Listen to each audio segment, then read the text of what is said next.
இத்தனை நாள் வாய்மொழிந்த சித்திரமே இப்பொழுது மௌனமேந்தானோ?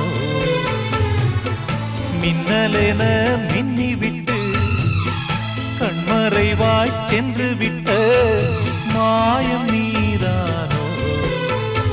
உன்னால் வந்த காதல் உன்னால் தானே வாழும்.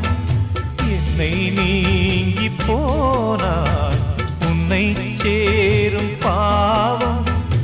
எனக்கொரு அடைக்கலம் வழங்குமோ உன் இதயமே? அன்பேவா அருகிலே என் வாசல் வழியிலே உல்லாச மாளிகை